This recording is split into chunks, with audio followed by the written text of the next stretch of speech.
Welcome to the Capital Gains Tax Solutions Podcast, where we believe most high net worth individuals and those who help them, they struggle with clarifying their capital gains tax deferral options. Not having a clear plan is the enemy, and using a proven tax deferral strategy, such as the Deferred Sales Trust, is the best way for you to exit highly appreciated cryptocurrency, businesses, or real estate, defer millions of dollars of capital gains tax so you can create and preserve more wealth. Hey, I'm your host, Brett Swartz. In each episode, I'm joined by some of the best financial advisors, real estate, cryptocurrency, and entrepreneurs in the world, where they share their ideas, deal stories, and inspiration. So together we can make complex tax deferral strategies simple and passive income plans achievable. I'm excited about our next guest. He's out of the great state of Colorado, and he is a financial planner who's focused on helping you defer capital gains tax on highly appreciated assets, stocks, seller carryback, using seller carryback, stocks, real estate, charitable remainder trust, also the deferred sales trust.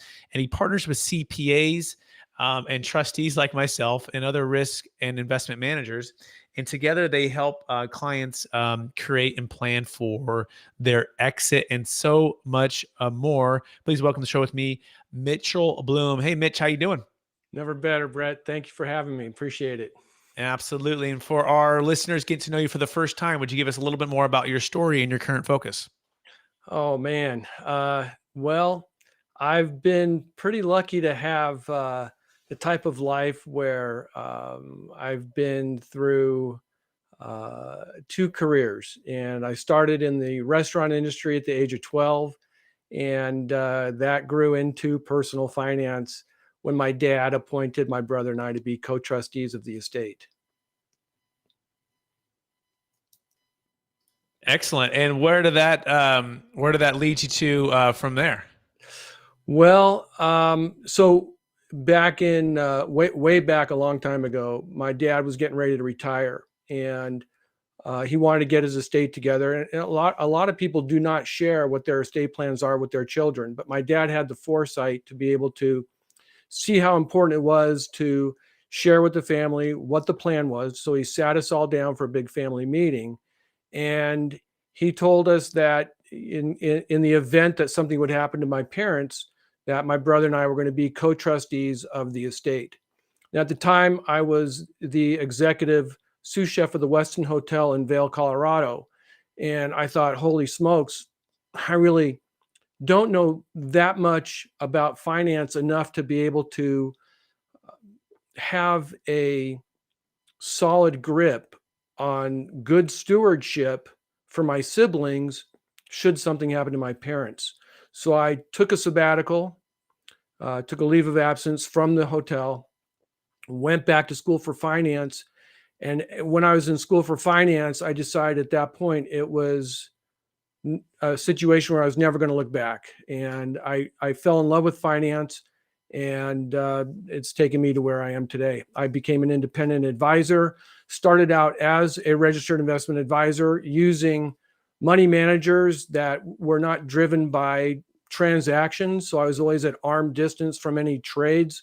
So I wasn't driven by commissions. And at that time, this is back in the late 80s, 88, and back then it was a commission-driven business, whether it was mutual funds or individual stocks and bonds. But I found out that it was going to give my clients a better chance of success if I used professional portfolio managers instead of trying to trade portfolios myself. And so I've carried that particular strategy and philosophy all the way through my career, which is now 33 years old. Very cool. And we're talking about plan first with the Deferred Sales Trust for the episode. But before we go there in too much detail, I want to take one other step back, Mitch. Maybe back in the high school days or the university days, the younger days. I want you to go back to those time period. I believe you've all been given certain gifts in this life, and these gifts have been given to us to be a blessing and help to others. Some people call them strengths, some people call them superpowers. But I'm curious, what are those one or two gifts that you believe you were given, and how does that help how you help and bless people today? Oh, man. Well, I wish one of the things I was blessed with was like you, a full head of hair, but I wasn't gifted that, Brett. And obviously I wasn't gifted with a good sense of humor, but I believe that some of the things I was blessed with, one of the most important things I was blessed with is passion. I've always had a passion to learn, and I've always had a passion to teach, because what happens when you teach your students, get what I call light bulb moments where they understand what you're trying to convey to them. And I believe through education, you're able to help improve people's lives through empowering with life-changing information that gives them more confidence to be able to move forward with whatever they're trying to learn. The first thing I ever taught was right out of high school. I taught skiing on a magic carpet deck for this guy, Phil Gerard Ski World. And that's where I became ignited to learn how to teach, because I could instantly see where my students who were learning how to ski on a deck instantly got what I was trying to convey. And it's the same with finance today. I've been teaching finance since 1995 in a lot of different institutions and organizations here in Colorado.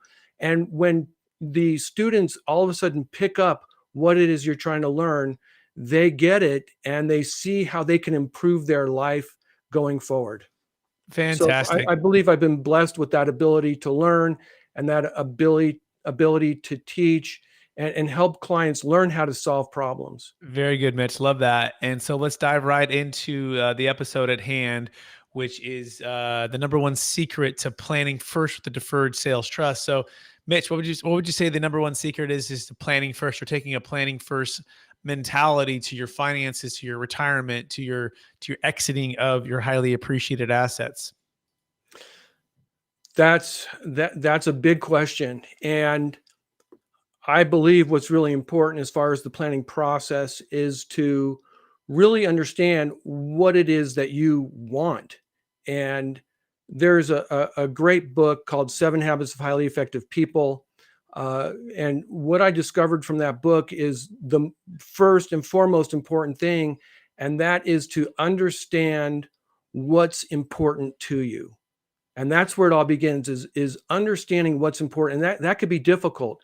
And that starts with asking yourself, the question is, what do you want? Like what's really the most important thing that you want in your life? Like, we're talking about money, so it might be what's important about your money, what's important about avoiding taxes, what's important about retirement, what is important about this to you. And you're asking yourself that question and taking note, because when you understand what it is you want, when you understand what it is that you value most in your life, that gives you the drive, that gives you the purpose to move forward and acts as your guiding light in giving you the direction towards, well, is deferring my taxes on the sale of my highly appreciated asset really that important? For some people, it might not be. They might say, okay, well, I'm just going to pay the taxes and help the government, help my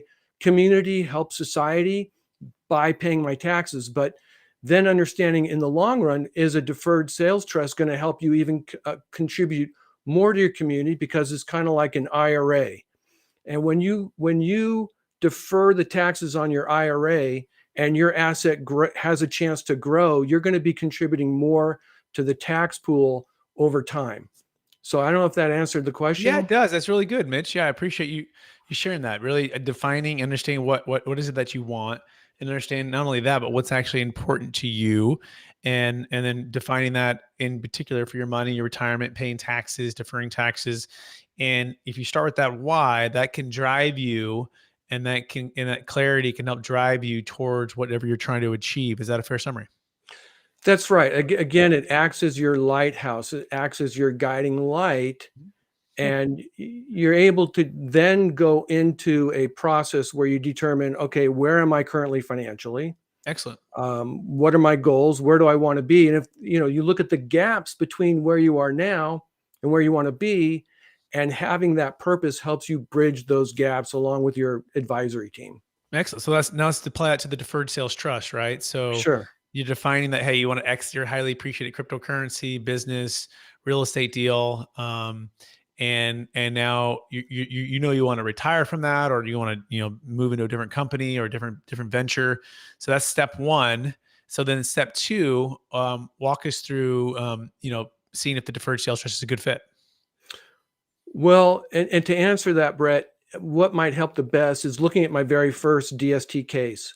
I was referred to a client. They're getting close to retirement. They really had no plan. They had no direction. Their current advisor wasn't really giving them the support that they needed at that critical threshold of their life. Because when you're coming up to retirement, the decisions that you make at that point will be sort of written in stone, because once you retire, you really don't want to have to go back to work unless you're going to work on purpose. Like my dad retired at the age of 74 from his company, and he went back to college for 2 years, became a paraprofessional, and worked at a senior rec center as a volunteer. That's one level of work, but you don't want to have to worry about your money once you retire. So these clients came to me, and we started with the process, looking at what's important. They wanted financial security. They wanted independence. They wanted peace of mind. Those were core values to them. They had goals like wanting to be able to travel. They wanted to buy an RV, so on and so forth. And we looked at, okay, well, what do you currently have? So where are you? We look at cash, debt, assets, and so on. Well, they had these rental properties. So we're like, okay, what is your goal with these properties? They're like, well, we would love to get rid of these properties. However, we're not going to do it because we don't want to pay the capital gains tax. And I said, well, let's put a plan together. And part of that plan that I presented was the deferred sales trust. And when they saw this, they couldn't believe it. They're like, well, why didn't our CPA tell us about this? Why didn't we know about this before? Why didn't our real estate broker inform us of this tax strategy? And I explained, well, this is something that is not advertised. It's only available through a small membership network, and I'm part of that group. And so we went through the process. We crunched their numbers through the online system to present a side-by-side comparison for them. And when they saw the side-by-side, it was a no-brainer. They're like, we're done with the tenants. We're done with this. They were still this was 2 years ago. They were still a ways away from retirement. So they both still have not retired. He's going to retire, well, he says in May, but now he's pushing up to March. And so this empowered them, again, going back to education, understanding and seeing that light bulb moment in their eyes when they understood, hey, we could be done with our property and defer the capital gains tax. They were all in. That's fantastic. What a great story, transformation, and great planning with you did with your clients. And by the way, you can learn more about Mitch Bloom by going to bloomfinancial.com, bloomfinancial.com. What was the most challenging thing that those clients had to overcome? What was their biggest, obstacle to becoming, like I say, believers in what the deferred sales trust is? Right. That's a very important part of this, is getting over the idea of, can this really work? But when you look at the genesis of the deferred sales trust, going back to the seller carryback installment sale process, which I believe it goes back to before there was actually a tax code for this. Is that correct, Brett? It's the 1920s, and so there was a lot of things that were happening during that time with the depression and all the different things. Yeah, the And so roaring it's one of the 20s. oldest tax deferral codes in the IRS code book. Right. So I've had experience with charitable remainder trusts, and using those tools is working very similarly to this, because you're using a third party trust, and it being able to show them the similarities of, here is a well-known part of the tax code, and it's been used for a long time. We just use it a different way to give you access to it is a creative, I would say this is a creative solution to be able to use this money, as I mentioned earlier, kind of like a 401k rollover to an IRA. And when I put it in that perspective of, you're going to retire, you're going to move your 401k into an IRA, more than likely, if that will help you improve your investments, then this will make sense. So It took a little bit of education with their CPA, with their broker, and it was all systems go once, a couple meetings in. Fantastic. Love that. Love that story. And I love that it does take some time, and people learning about the deferred sales trust for the first time. It's pretty remarkable because a lot of folks come into this and their mindset is, oh, they've already foregone conclusion they're going to pay the tax. And Yep. so they've already kind of factored that in. Some people are learning about this, 30 days before closing, and they've already gone through with their CPA, and they've already kind of, emotionally kind of like, in a sense, kind of given up, like, oh, I got to pay the tax. And then all of a sudden you bring something that's like, no, you don't. And it could be millions of dollars, right? Or hundreds of thousands of dollars, a tax deferral. And all of a sudden it's like, whoa, it's their biggest deal they've ever done potentially. It has the biggest potential impact. The stakes are high. It's their financial legacy, it's their retirement, it's their next business venture. And now there's a new group of professionals that are telling you that your old professionals didn't necessarily have the best solutions for you, Yeah. and to trust these new folks with your financial legacy. And oftentimes those old professionals are the ones that helped them to get where they're at.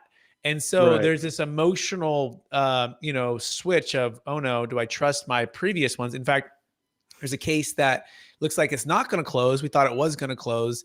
Then he spoke with, I think it was a CPA, and his CPA said, I wouldn't do it, or something along those lines. And he decided not to do it. He's going to pay $1 million of tax. This guy has a business here in Sacramento. And Right. it was fascinating. And because we encouraged him to bring that CPA on to talk with the CPA and tax attorneys who do the deferred sales trust. Sure. And yet they never did, right? And I always wonder about that. What do you think that is, Mitch? Like, why, if you had that CPA, wouldn't you want them to come on and at least hear it? And if there's a hesitation from that CPA, what does that say about their current professionals that are working with them? That goes back to kind of an old saying in the industry, and it's the not invented here sign on the CPA's front door. And if the CPA didn't invent it, if the CPA didn't come up with the idea, well, then we're just going to poo-poo that idea because it's not as great as I am. So that's a a factor that is evolved out of fear. The CPA has a fear, and fear stops people.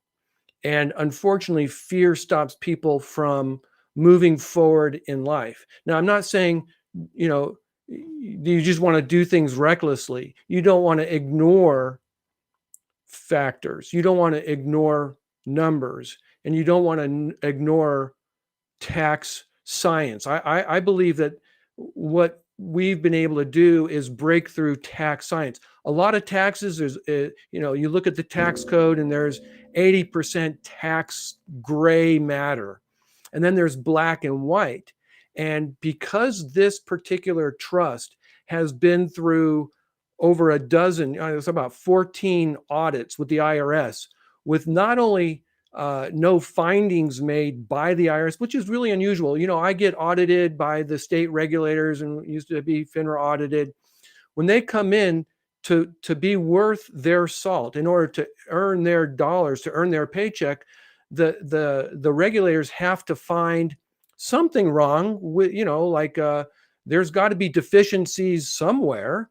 Otherwise, they're not working hard enough.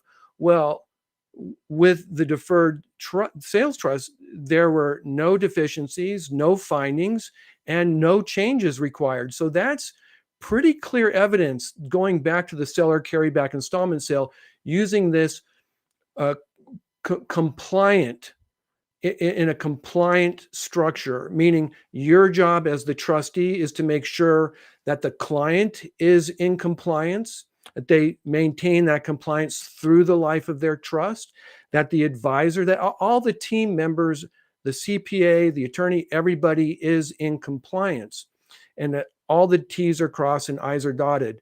I think what really alleviated the fear and helping my client move forward was the fact that this particular arrangement with our team, where the tax attorney allows the client to explore this completely upfront with no charge, nothing out of pocket, where they can get all the way up to close without making a final commitment until they determine that they want to use this trust at the end. That to me shows confidence on the attorneys and CPA side and your side. And so having that important, I would guess, a mechanism in this structure is super important for a CPA to understand. Hey, look, at least take a look at this, at least explore it, evaluate it, and you have a responsibility as a fiduciary to your client. I believe that it's your duty to make sure you're doing the best you can for your client. This isn't some hocus pocus.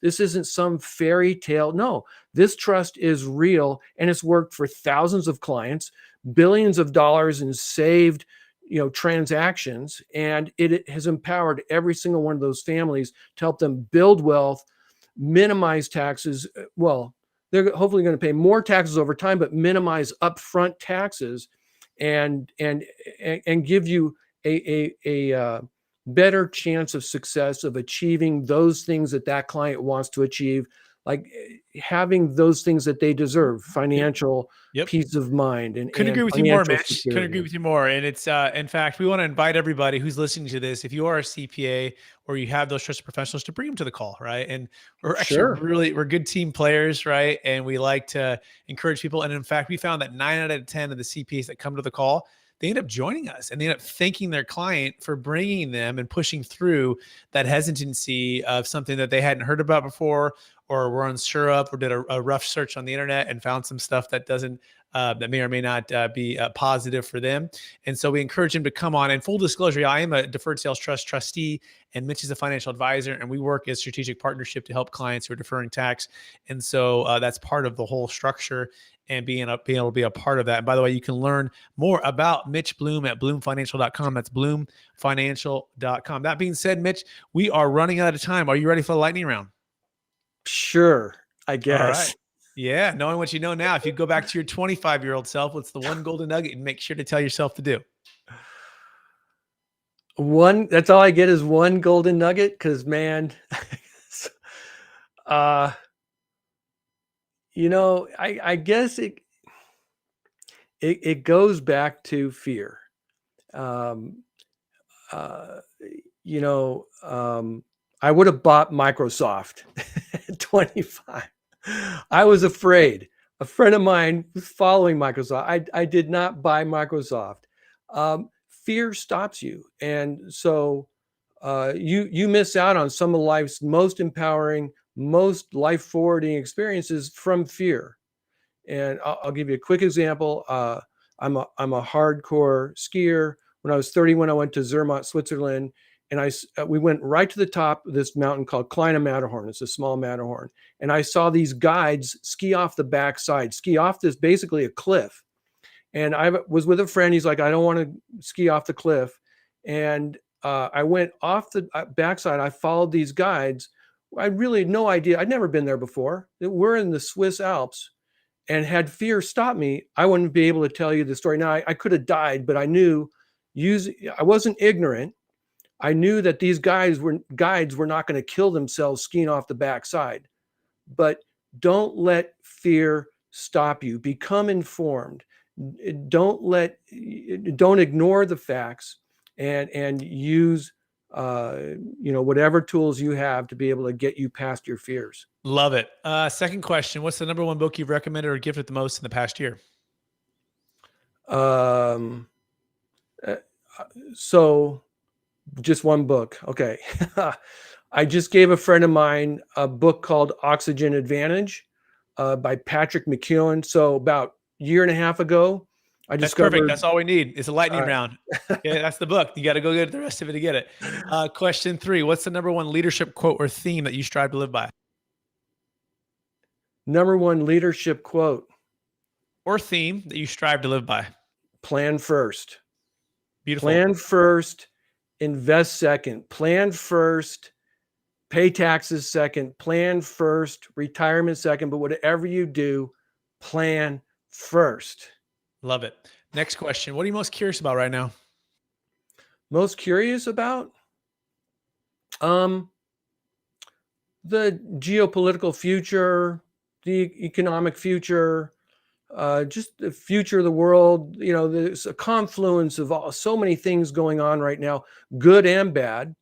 And, you know, we've always lived in tumultuous times. And I mean, throughout history, we've always lived in tumultuous times. There's never like super, you know, casual times. So I'm very curious to see how things play out. And I believe it's very important because there's so much fear going on right now. I believe it's extremely important for everybody to just try to relax, try not to let the fear grip you, just step back, take a breath, Perfect. and try to relax. Fantastic. Last question, Mitch. After all your success helping all the people you've helped build wealth, retire, defer tax, how do you stay centered in your values, and how do you stay encouraged to charge forward to reach new heights? So I had mentioned at the beginning of our conversation, you want to sit down and look at what's important to you. What's important about life to you? What's important about money to you? What's important about your family? And so my wife and I, every year, we sit down at the beginning of the year and we sit down and look at what is important. Now, a lot of it's still the same. A lot of it doesn't change. We want time, freedom, independence, the ability to do things with our kids and have love and enjoyment with our family and community and bring empowerment to the world. And using that is what helps the most in understanding what your purpose on the planet is understanding what on earth you want. Fantastic, Mitch. I want to thank you. I want to thank you and appreciate show my appreciation to you. I've got to know you now for about a year, and you've become a friend and your strategic alliance. And I want to thank you for sharing your wisdom with us and so much here. And I want to encourage you to keep using the passion to learn and to teach others and to empower others with the deferred sales trust and or to retire and manage their wealth. And so for our listeners who want to get in touch with you, would you remind them one last time, what's the best place for them to find you? Really easy. They can go to bloomfinancial.com, click schedule a meeting now. It's a button all over my site, or they can just call me 800 way cool with a K. Real simple. 800 way cool with a K. Awesome, Mitch. Thanks for being on the show. I also want to thank our listeners for listening to another episode of the Capital Gains Tax Solutions podcast. By the way, we're also streaming on expertcresecrets as well.com. And if you're listening to us there, we appreciate that. And we want to remind you that like Mitch is talking about, planning first, right? The real enemy is not having a clear plan, right? And we believe that using a deferred sales trust is one of the best ways, if not the best way, for you to defer hundreds of thousands to millions of dollars in capital gains tax when it comes to the sale of highly appreciated assets. And so if we could help you at all, please reach out to Mitch and I. We'd love the opportunity to share with you the deferred sales trust. And please rate, review, subscribe. Appreciate everybody. And we'll talk to you